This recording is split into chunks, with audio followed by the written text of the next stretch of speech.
The mighty 6th District of Omega Psi Phi Fraternity is comprised of over 100 graduate and undergraduate chapters and over 2,000 members in the states of North Carolina and South Carolina as of 2024. The 6th was organized in 1935 and is the only district in the fraternity with all of its original states. But if we backtrack 53 years, there is a possibility that Omega Psi Phi Fraternity Incorporated would not exist at all without the birth of founder Ernest Everett Just in Charleston, South Carolina. Founder Just went on to attend the Industrial School of the State College, now known as South Carolina State University. In 1922, the fraternity took its initial steps to organize in regions when Grand Basileus, Brother Jasper Alston Atkins of Psi Phi Chapter, Winston-Salem, North Carolina, authorized the creation of 5 appointed representatives to look after the brothers geographically in these regions. 1.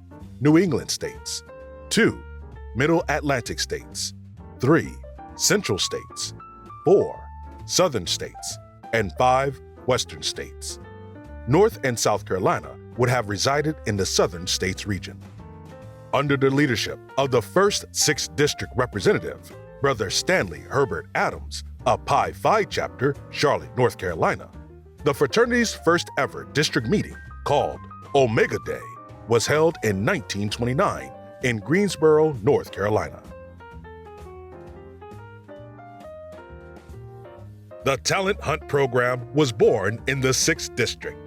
Created by Brother Jasper Alston Atkins of Psi Phi Chapter and Brother Dr. Dewey Duckett, whose chapter of initiation is unknown. While the idea was conceived in 1945, the first District Talent Hunt program wasn't held until April 19, 1946, in Charlotte, North Carolina. The International Undergraduate Scholarship Luncheon is named after the 6th District's own Brother Dr. Ronald E. McNair of Mu Psi Chapter. This luncheon is held by all 12 districts annually, in addition to the conclave, in an effort to recognize the outstanding achievements of our undergraduate brothers. In 2014, 6th District Chaplain Raymond L. Johnson established the third Thursday, 6:30 a.m. prayer call. Grand Basileus Antonio Knox Sr. appointed Dr. Staccato Powell as Grand Chaplain, and he expanded it to an international daily prayer call. In 1983, the Psi Delta chapter created and held the fraternity's first ever undergraduate summit. This day-long event was created by Brother Pierre Cromarty and became the model for the International Undergraduate Summit. In the summer of 2007, Brother Gary Bussey met with Brother Theodore Coker in Florence, South Carolina, and developed the idea of a 6th District Black History Quiz Bowl. The 6th District, under the leadership of Brothers Keith G. Pemberton and Carl Dix, decided to present the competition internationally to the fraternity. The first International Black History Quiz Bowl was held on July 12, 2023, at the Dr. Moses C. Norman Sr. International Leadership Conference in Nassau, Bahamas.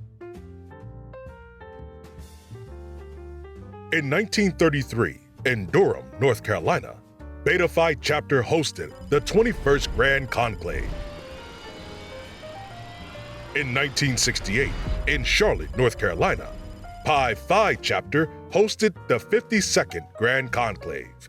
Pi Phi also hosted the 72nd Grand Conclave in 2002.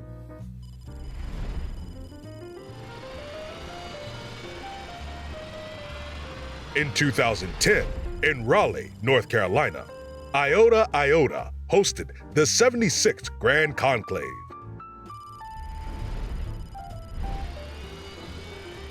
In 2022, the 83rd Grand Conclave, hosted by Pi Phi, was brought back to Charlotte.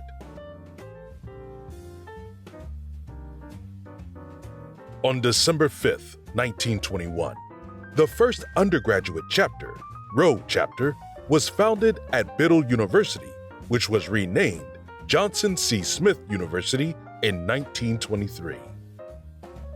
On April 20th, 1923, the first graduate chapter, Epsilon Omega, was established in Orangeburg, South Carolina. The first district representative was Brother Stanley Herbert Adams, who served from 1935 to 1943. The first 6th District Talent Hunt was held in Charlotte, North Carolina on April 19, 1946. The first National Talent Hunt was held in 1953 at the 39th Grand Conclave in Cincinnati, Ohio. The International Leadership Conference was hosted by the Iota Iota chapter in Raleigh, North Carolina on August 17, 1995. The International Undergraduate Summit was held in Charlotte, North Carolina on January 28, 2011.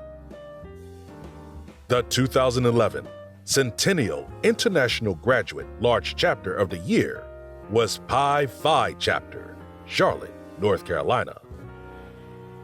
The 2015 International Graduate Small Chapter of the Year was Kappa Alpha Chapter, Rock Hill, South Carolina. One of Beta Phi Chapter's own, Brother Jim C. Harper II, served as one of the co-authors of the updated fraternity's history book titled With Faith in God and Heart and Mind, A History of Omega Psi Phi Fraternity. Boys Camp, a 6th district program that yearly provides for boys ages 8 to 14 the opportunity to spend 1 week at summer camp. The camp focus is on enhancing a camper's self-esteem, confidence, and ability to interact with others. Big Brother, Big Sisters of America Partnership ensures that the partnership between Omega Psi Phi Fraternity Incorporated and the Big Brother, Big Sister of America is implemented in the 6th District. 6th District Scholarships. There are 14 scholarships as of the time of the production. Fatherhood Initiative. 6th District entered into a call to action formal partnership with President Obama's Father and Mentoring Initiative to address the critical challenge of father absence in the lives of children, families, and the nation's communities. Voter Registration, Education, and Mobilization Committee, VREM, will tackle a range of methods and mechanisms for galvanizing and mobilizing members of our communities to go to the polls. Violence Prevention addresses all forms of violent interactions associated with any aspect of the fraternity's culture. The 6th District forms collaborative efforts with organizations dedicated to the elimination of violence within the African American community. Endowment. The endowment is called the Mighty 6th District of Omega Psi Phi Scholarship Endowment, and the funds are managed by the North Carolina Community Foundation.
Brother Jasper Alston Atkins. Brother Lawrence A. Oxley. Brother John F. Potts, Brother I. Gregory Newton, Brother Ellis F. Corbin, Brother Dr. C. Tyrone Gilmore, Brother Antonio F. Knox Sr., Brother C. Tyrone Gilmore, Brother John H. Scott, Brother Antonio F. Knox Sr., Brother James L. Felder, Brother Jesse Jackson Sr., Brother Leon Frank, Brother Dylan Bess, Brother George A. Isabel, Brother Antonio F. Knox Sr., Brother James L. Felder, Brother Calvin L. Brown, Esquire, Brother R. Steve Bowden, Esquire, Brother Wilson White, Brother James Jamar McCoy, Brother James Swenson, Brother Paul Anderson Jr., Brother John Faison Jr.,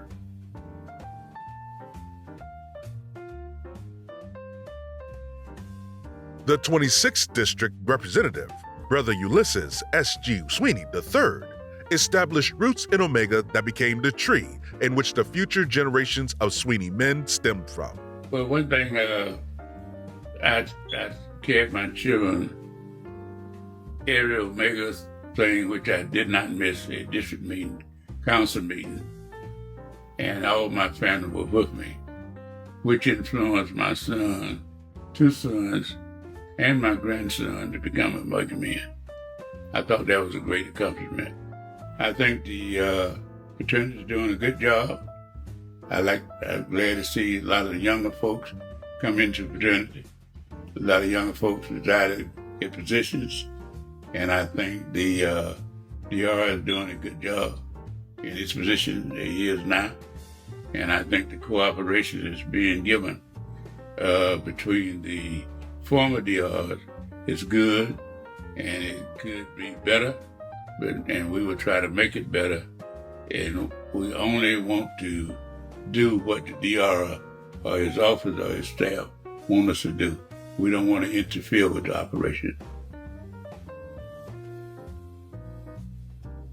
His role as district representative is to work cooperative with our brothers, try to go to meetings, try to seek out ways to make the fraternity better.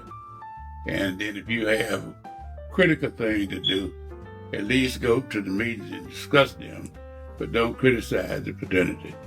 The fraternity will only be as good as the people who are within it.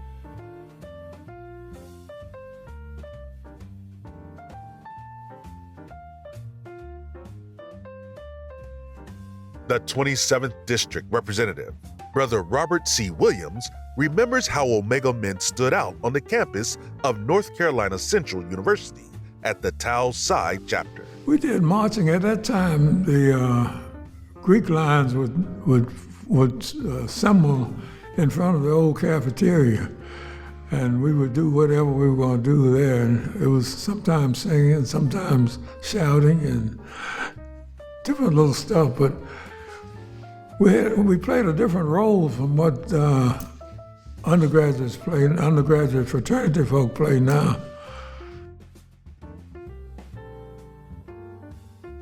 probably the greatest accomplishment was the computerization of the records, etc.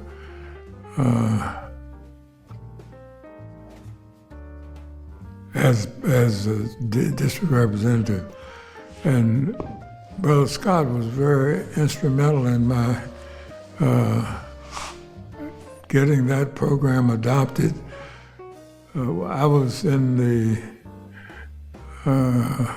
lounge area reviewing a computer program that he had helped me borrow from his company, IBM. And it went from that on to further use of the computerization. Well, I was a dedicated, committed member of Omega Psi Phi as well as Beta Chi. I was interested in progress of the chapter as well as the district and fraternity, and felt like I had a good and beneficial term as an officer in the district.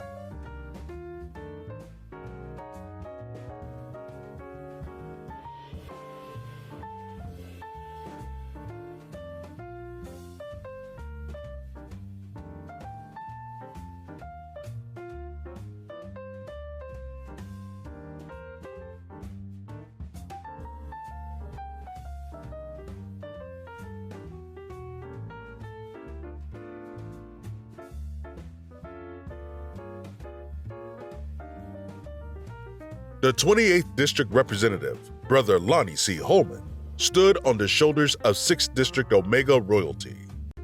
I got hooked up with Brother C. Tyrone Gilmore, and we became road mates, I guess you'd say. And we were all over the 6th District. He was district representative and later became Grand Bosses.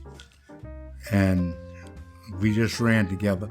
And you could see the work that they were doing, and you met the people that were involved in Omega. You name them, people that were doing things, they went in there. And then we were working with young people, and you're trying to direct and guide some young lives.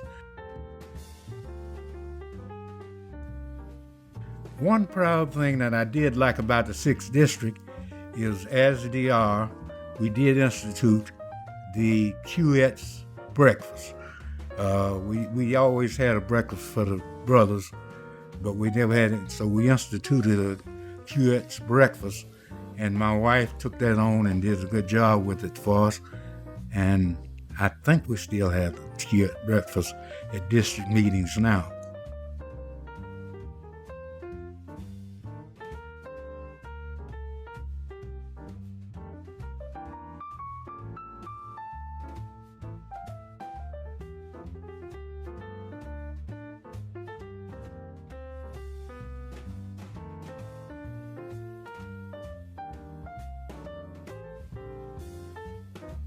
The 29th District Representative, Brother John H. Scott, used his experience in leadership in the Beta Phi chapter to lead the district and therefore ascend to the second highest position within the fraternity. I became district representative in 1995, been a long time ago. And as I got involved in the fraternity from a leadership level, I was bossless of Beta Phi chapter in Durham, North Carolina, which is one of the largest chapters in the fraternity, and maybe the second or third largest chapter now. But I felt that I had great leadership ability, and I got an appointment as chairman of the Ways and Means Committee from the late brother William Hoffler. And after that, I got a chance to meet a lot of the former district representatives.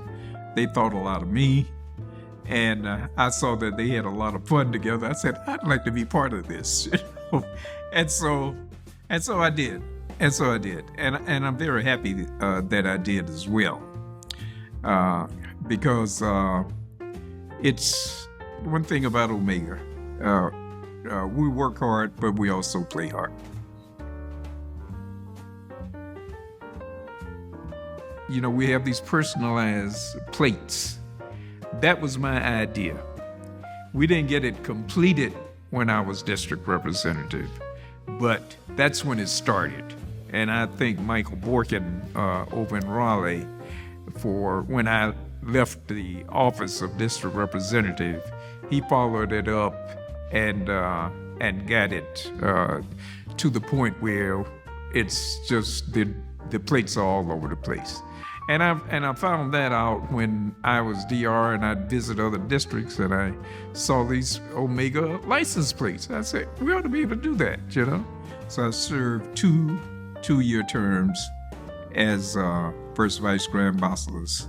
And also, when I was first vice grand bacillus, I had the responsibility of supervising and leading the international committees, as well as had responsibilities for the International Leadership Conference. And at that time, brothers felt that the leadership conference that we put on in Memphis and Richmond were two of the best that we've ever had.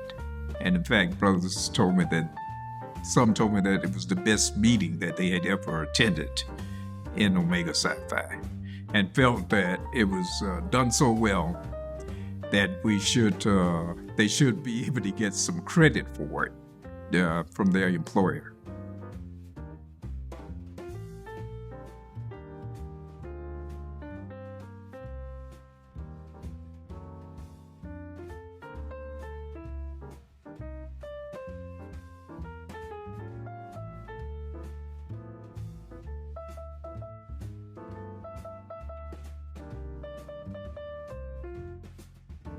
Out of all of Brother Antonio Knox Sr.'s accomplishments in Omega leadership, there is one that means more to him than any other. And my proudest moment, of course, came with my children. My proudest moment in Omega was actually when Tony crossed in 2009. I think the thing that I'm the proudest of is the way the district came together. We grew into being the second largest district in the fraternity at that time. We hosted the Grand Conclave, which we felt was the best Grand Conclave that had been held in many, many years. And then the fact that we were able to build partnerships and brought forth sponsors, and they provide opportunities for the younger brothers. I believed that we're all brothers and that when we work together, there's nothing that we can't do. I think all the accomplishments that we had were as a team, working together as one, which I tried to carry on throughout my term in the fraternity and throughout the offices I held. As long as we stayed together, I mean, families are gonna have some disagreements, but that don't mean you're gonna be disagreeable. And I think our success was built on the fact that we worked together.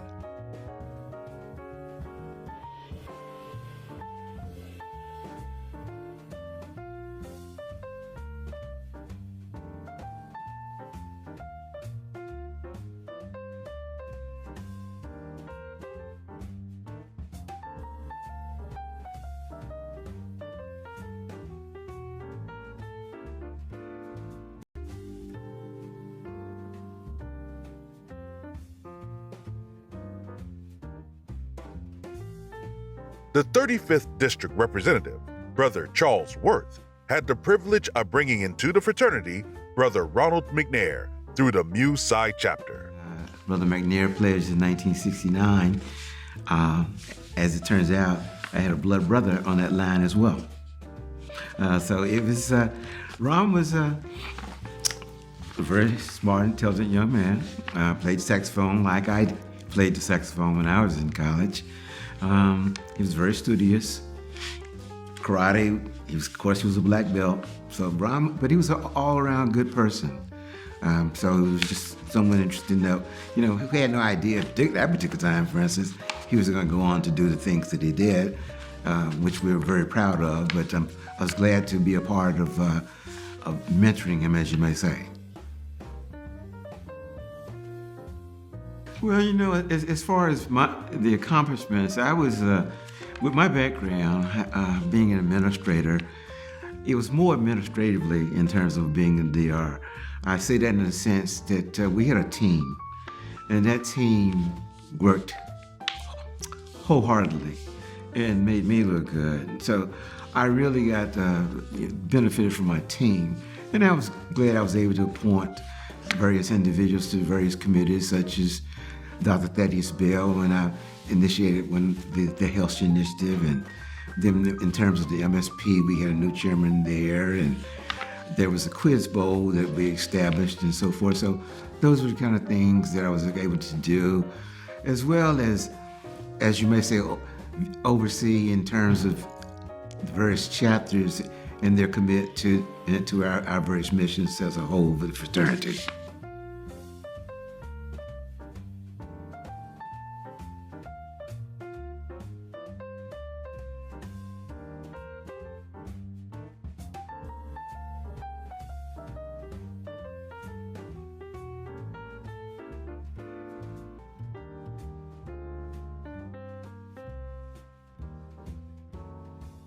The 36th District Representative, Brother Octavio Miro, believes that the district is full of talent and it becomes maximized when brothers come together to get the work of the fraternity done. I work hard at trying to get the job done and make things better for everybody else. Trying to set up a committee system was one, and trying to get more undergraduates to participate in those committees.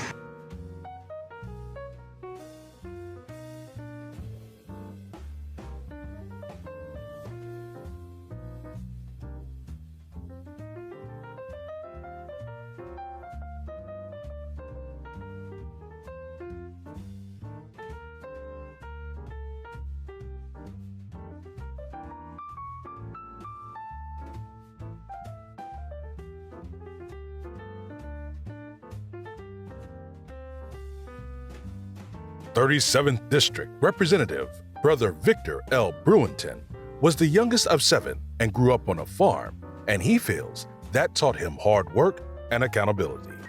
I pledged Omega Psi Phi while I was in college in the spring of 1980 on the campus of Winston-Salem State University through the Mi Epsilon chapter. I was 7 on my line, initiated March 29th, 1980, Renaissance 12, and I was number 7.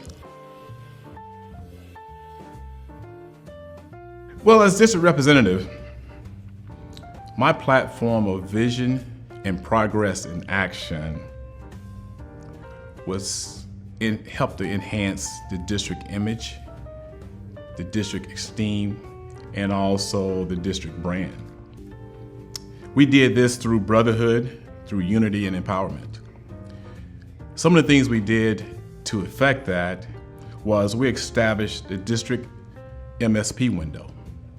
Along with that district MSP window, we did a joint initiation at the 2nd and 3rd council meeting. We did this back in 2010.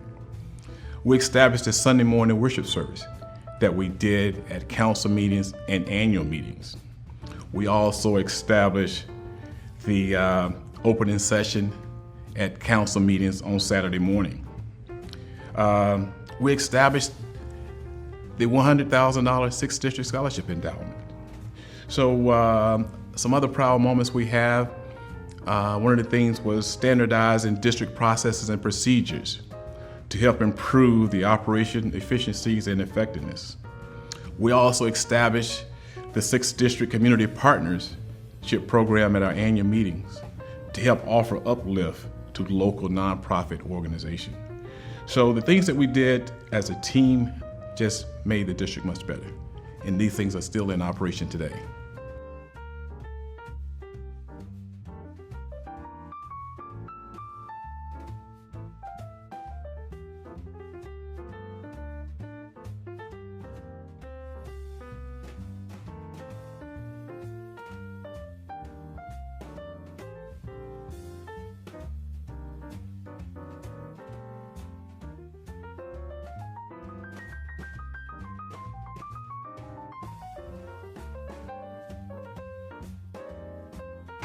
The 38th District Representative, Brother Ulysses S.G. Sweeney IV, followed in his esteemed father's footsteps into 6th District leadership, ultimately being elected District Representative himself.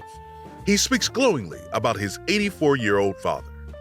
I am so very honored that my father was allowed to be elected as the 6th District Representative. He was the 26th 6th District Representative here in the 6th District. He came through, again, through a very small chapter in the Beta Tau chapter, right out of college. Came in, worked as an area representative, on to first vice, on to district representative. We're very proud. Here now at 84 years old, he's very active, sits as our senior DR in the district, and he loves Omega. He makes sure that we're all going to be here. His best words of advice for me when I thought about being an Omega was, son, don't join for me. Don't join for other folks. If you're not going to work, don't get in. My 3 proudest accomplishments as district representative were, number 1, I was able to reassemble and reformulate our 6th district cluster format. I'm not able to take credit for us having the format, but I am responsible for us formalizing and restructuring and reinstituting that format. In that format, the 6th district comprises of 2 chapters, North Carolina and South Carolina. And that's a lot of geographic area. And it's a lot for one district representative or any one officer to cover.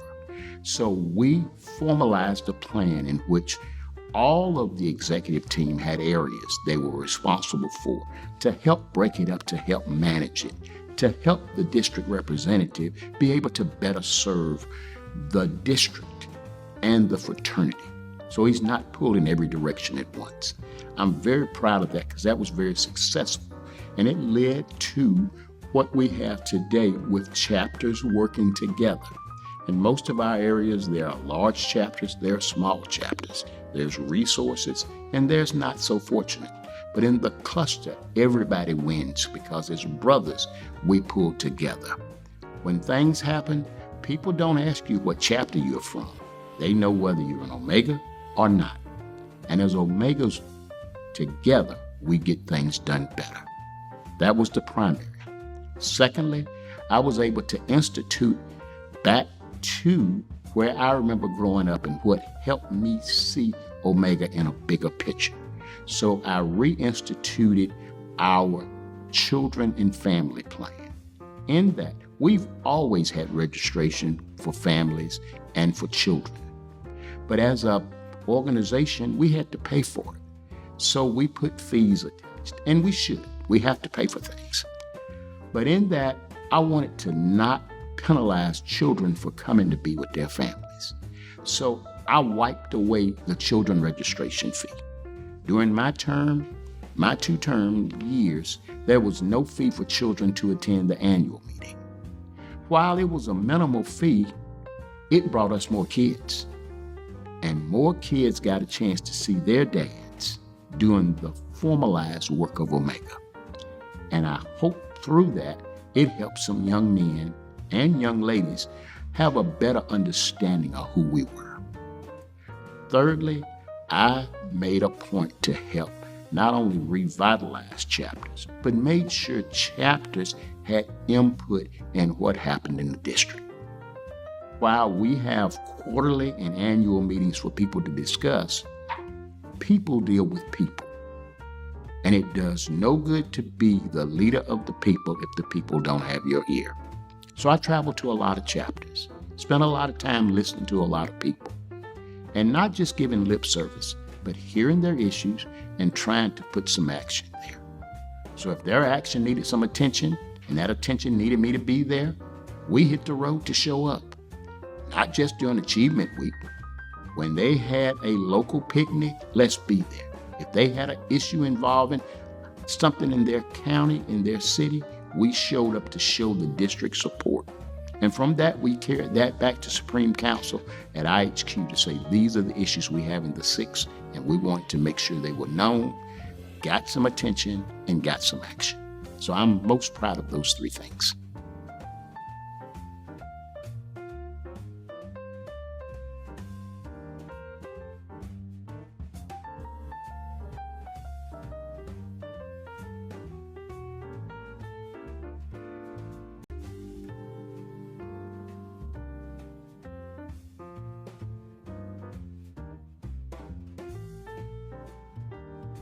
The 39th District Representative, Brother Brian O. Beverly, found that by managing complexity as an attorney, prepared him well as the leader of so many chapters within the 6th District.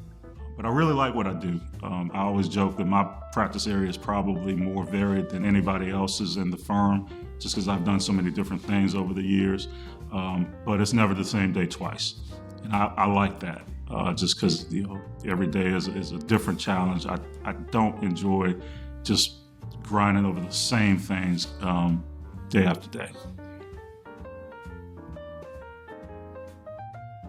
I want to say that I improved the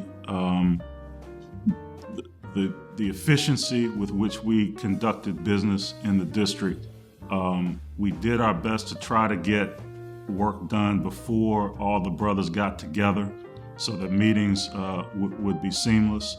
I think we were effective in that. We pivoted a little more towards technology than maybe some administrations in prior years had embraced, so that made us a little more efficient. I was a DR when Dylan Roof shot up the Mother Emanuel Church in Charleston.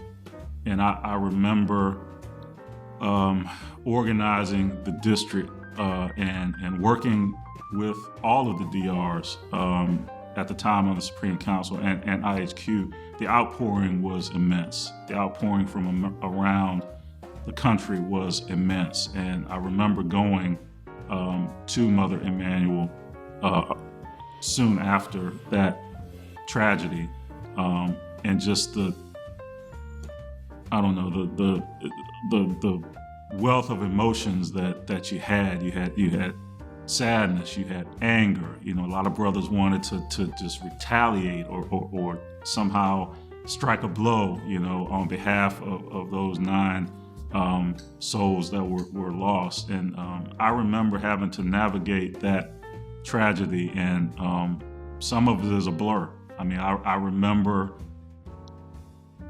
being in the midst of it, but as I look back on it, the blow by blow and the day to day really is a blur, because it just came at us so fast.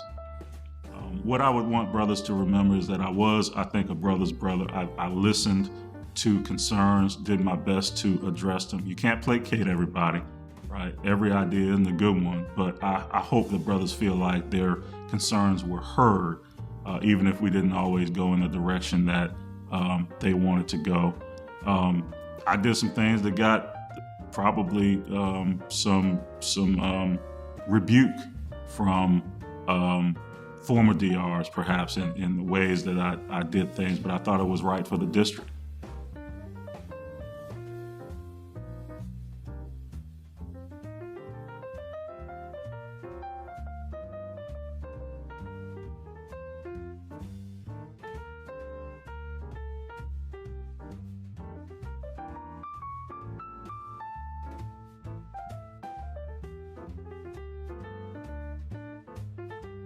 The 40th District Representative, Brother Howard Jackson, hails from what has been called the Mecca of the 6th District.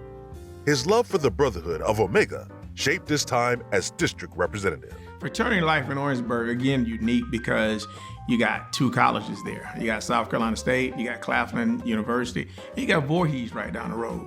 And you actually have USC as well, which is an hour away. So Orangeburg was like the hub or mecca, if you will, for fraternity life. Brothers, when they went over, it was almost a pilgrimage to come to Orangeburg to show that you belong to be a member of Omega Psi Phi. And if you were in Orangeburg, you saw not only the brothers who were initiated in Orangeburg, but a plethora of brothers from throughout the state and throughout the district as well, especially during football season. Football season, every home game, you have a lot of brothers come through to make, the road trips and those kind of things to make sure that, they were good, quote unquote, good brothers. The first is probably when we converted Talent Hunt, because I wanted to give the brothers more free time at the annual meeting. So we took talent hunt and kind of broke it up into state competitions. So we only have the best come to the annual meeting, which would only be about an hour program, to have them come and do that. The brothers that get the best of the crop at the annual meeting, they'll still have plenty of free time to do what the brothers do. Okay. One of my proudest moments was when we got Brother Antonio Knox, reelected, reelected as Grand Basileus in New Orleans. As you recall, he was supposed to run unopposed, but he had opposition that came from the floor. And so he had to come back and run as well. And probably when we had the hurricanes that would come through the Carolinas, when the 6th District really stepped up and we assisted those brothers and those families who were affected by the hurricanes. And I personally went to deliver the gift cards to those brothers and to those families. And just to see the look in their eyes when they felt, and it was for financial brothers and unfinancial brothers. The unfinancial brothers, man, they almost were in tears because they thought the fraternity forgot about them. But the fact that not only did the fraternity not forget about them, the DR from the 6th District came and personally gave them those cards. A lot of them, they had some means, but as you know, when the natural disaster hit, things all over the place. But just to have us come present them with those cards, man, it just meant a lot. And that just did my heart well. And that's one of the reasons, this might be number 4, but we came up with the disaster relief for the district then, where every new brother that comes in, we assess that brother, I think it's $5 or $10 that they come in. So we're not continually taxing the district for those natural disasters. We live in Hurricane Alley, but it's not only for the 6th District. We can help our brothers down in the 7th District, the 9th District, whomever is dealing with a natural disaster.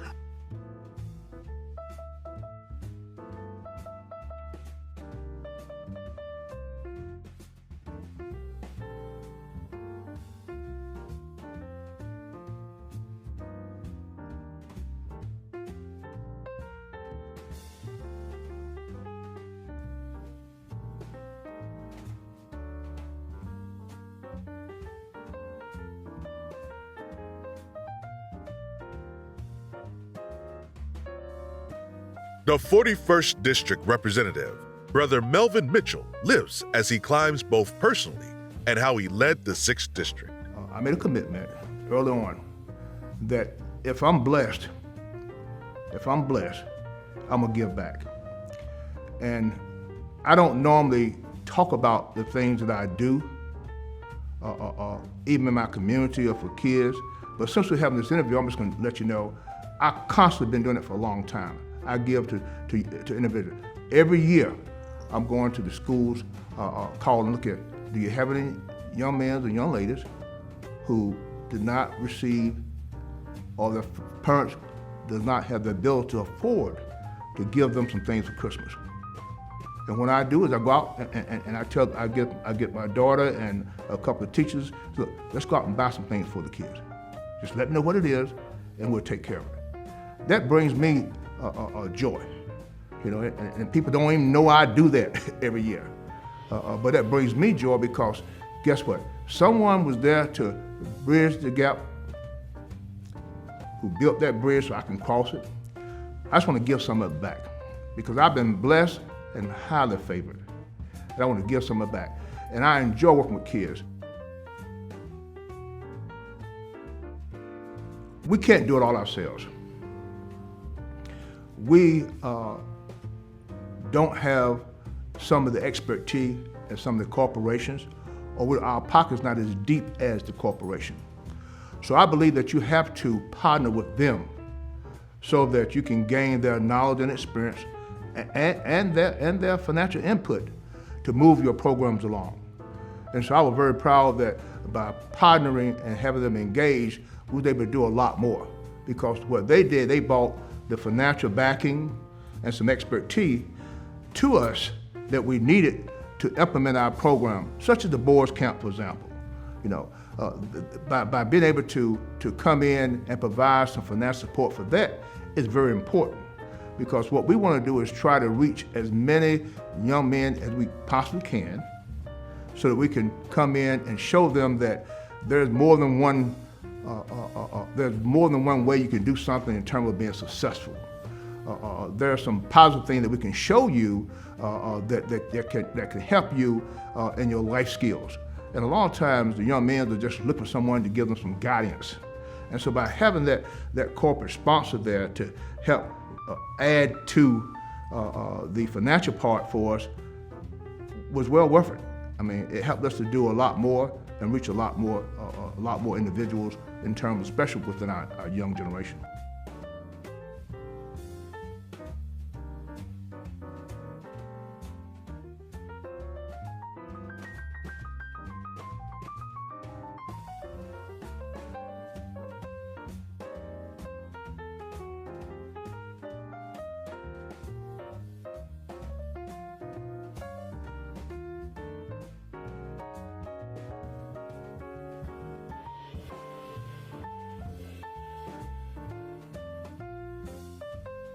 The 42nd District Representative, Brother Kurt Walker, experienced significant highs and lows, both personally with his health as well as fraternally.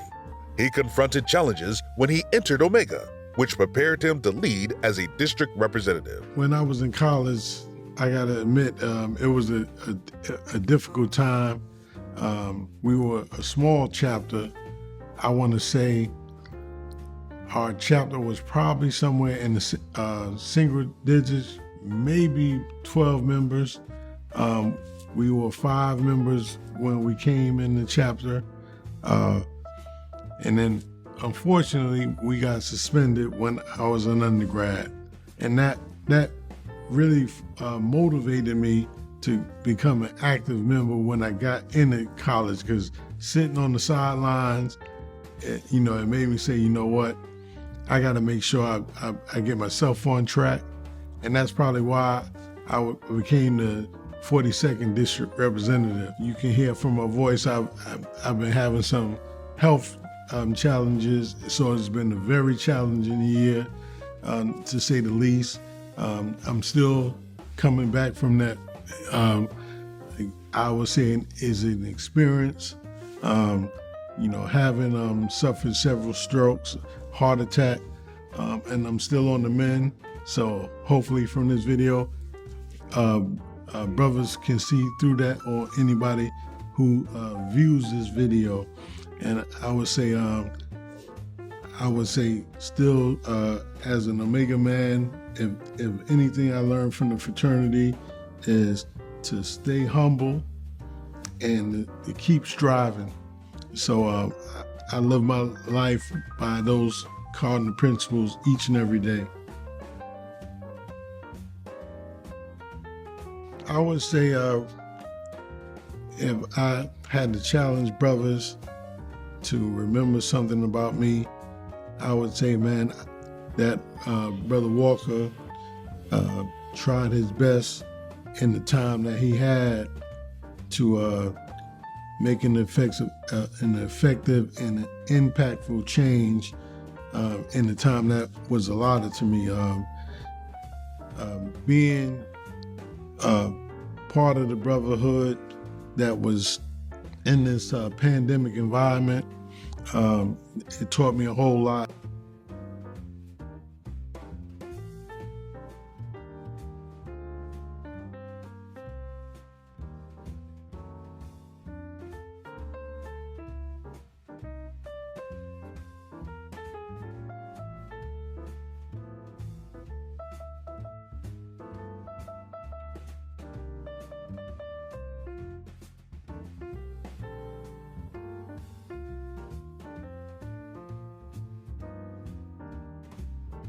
The 43rd District Representative, Brother Alfonso White, explains some district history that many brothers might not be aware of.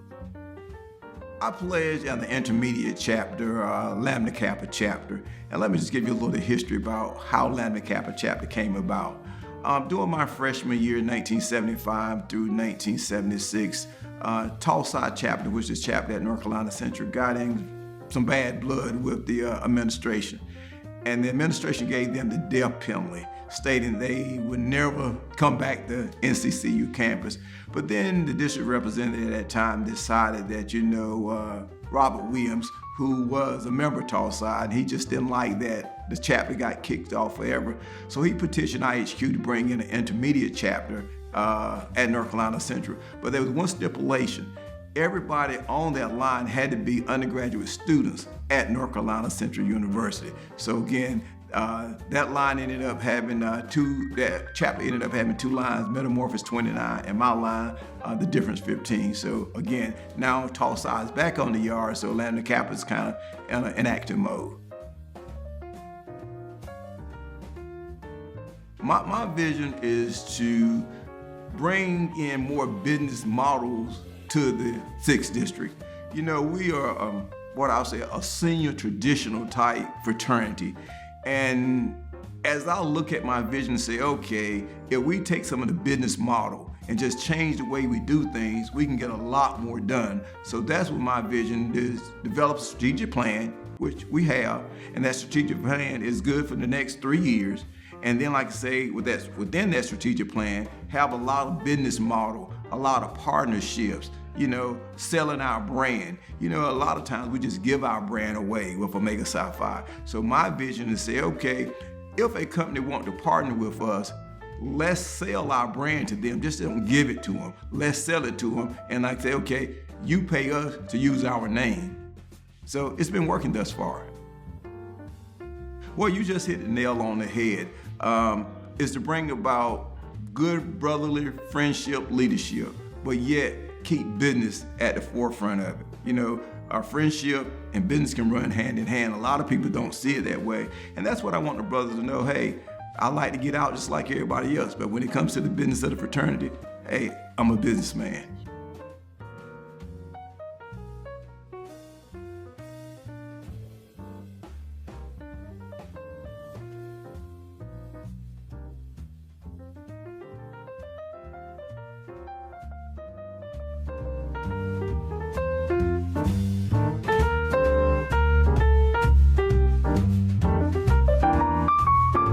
Undergraduate chapters are the lifeblood of the 6th District.